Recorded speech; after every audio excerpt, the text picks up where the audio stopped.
Урачыстасці з нагоды свята адбыліся ва ўсіх буйных населеных пунктах раёна, але асноўныя мерапрыемствы засяродзіліся ў аграгарадку Падгорнае.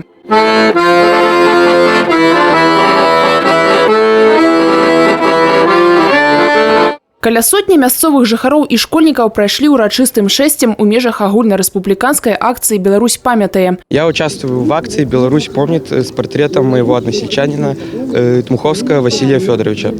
Во время Великой Отечественной войны он был награжден 2 медалями.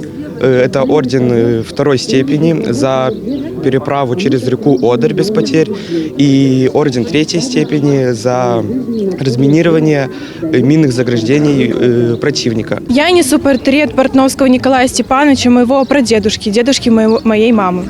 В годы войны он воевал в партизанском отряде, который базировался на другом берегу Щара и который раньше назывался Волчиноры. Семья его жила на хуторе возле реки Лохозва.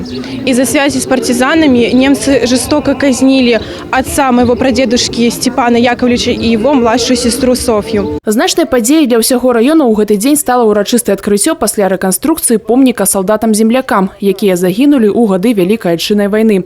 На гэтыя мэты пайшлі 60 000 рублёў, якія жыхары раёна зарабілі падчас рэспубліканскага суботніка.